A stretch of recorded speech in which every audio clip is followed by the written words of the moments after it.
This book presents the raw and introspective self-portrait of Paul Newman, constructed from a treasure trove of personal interviews and transcripts he created late in life.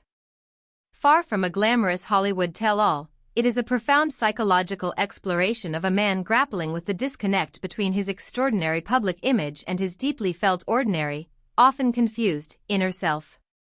Newman speaks with unflinching honesty, dissecting his childhood, his flaws, his regrets, and his motivations, offering a narrative driven not by celebrity anecdotes but by a quest for self-understanding.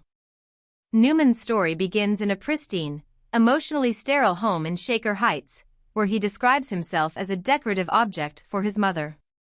This early role created a fundamental split in his identity, the pleasing exterior versus the internal orphan who felt unseen and unknown.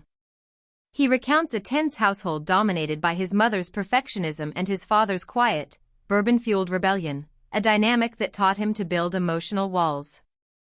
He traces a direct line from this childhood void of authentic connection to his own struggles with communication and his son Scott's tragic battles with addiction, revealing a chain of pain he spent decades trying to comprehend.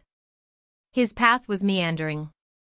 An unremarkable student and self-described scrawny kid, he found a surprising work ethic in odd jobs, from a teenage door-to-door brush salesman to the ingenious owner of a college laundry service that traded clean clothes for beer.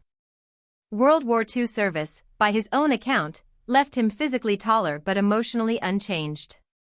It was in the post-war camaraderie of Kenyon College theater that he first engaged with acting, though he confesses he loved everything about the stage except the acting itself, preferring the preparation and the partying.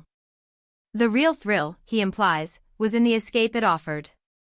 A rushed marriage to Jackie Witt and the birth of his first son coincided with his father's death, leaving Newman adrift, sensing his own failures as a husband and parent. He fled to the Yale School of Drama, not out of passion, but as a potential safety net.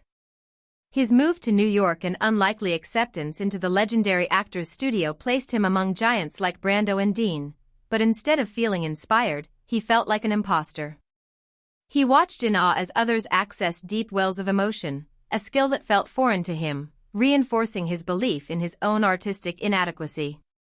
His rapid rise to movie stardom in the 1950s is presented not as a triumph, but as a bewildering acceleration that exacerbated his inner conflicts. The Paul Newman persona, the blue-eyed rebel, the charming anti-hero, became a marketable product, a mask he wore while feeling increasingly detached.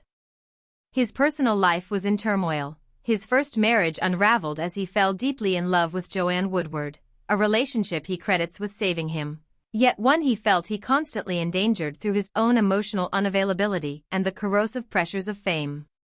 The narrative delves into his complicated relationship with his craft. He dissects his process with the clarity of a technician, often minimizing his talent and attributing his success to luck, photogenic qualities, and sheer stubbornness. He discusses his directorial efforts as a more fulfilling creative outlet, where he felt more in control.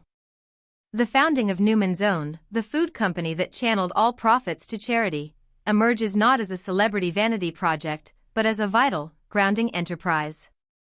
It was something tangible and productive, a way to connect with the world through philanthropy that felt more authentic to him than the artifice of filmmaking.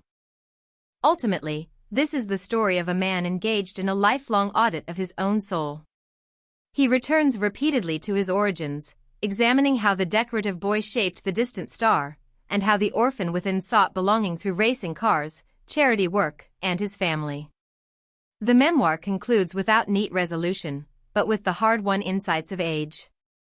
Paul Newman's extraordinary life, as told by the ordinary man who lived it, is a testament to the universal struggle for authenticity, the weight of legacy, and the quiet work of trying to become, against all odds, a real person.